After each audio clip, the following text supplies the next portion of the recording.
네, 안녕하세요. 지은경입니다. 네, 이번 시간에는 그 새해에 대한 소망을 얘기해 볼 텐데요.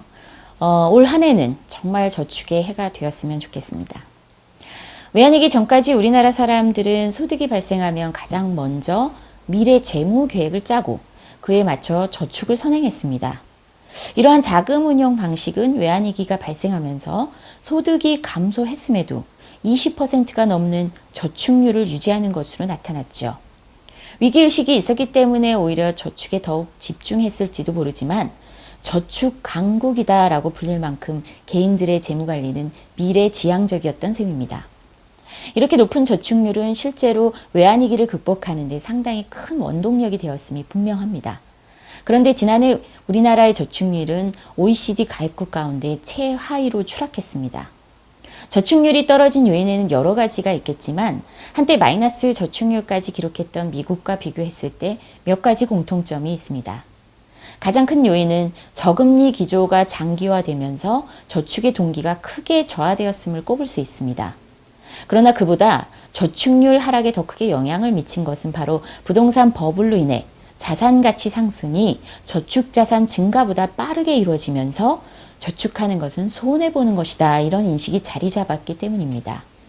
미국의 경우에도 주택 버블 당시에는 마이너스 저축률까지 추락했다가 경제 위기로 인해서 주택 버블이 꺼지면서 저축률이 급상승하기 시작했습니다.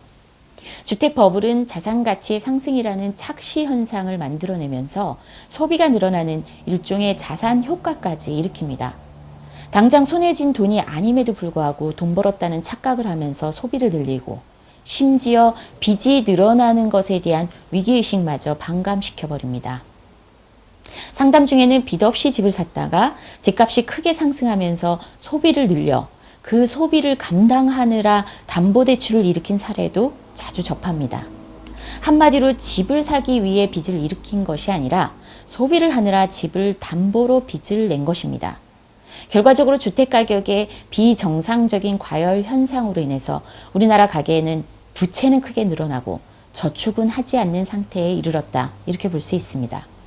그러나 저축이 없으면 경제 위기 상황에서 대응력이 떨어지고 심리적으로도 늘 불안할 수밖에 없습니다. 일부 전문가들은 미국의 금융위기 원인을 미국의 가계 저축률이 0%까지 떨어진 데서 찾기도 합니다.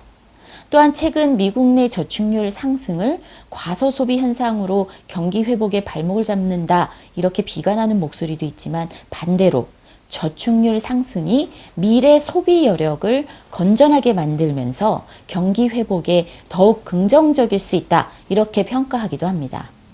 우리나라의 가계부채의 심각성은 어제 오늘 제기된 게 아니지만 점점 위기의식마저 둔감해져 가는 것이 아닐까 우려스러운 정도입니다.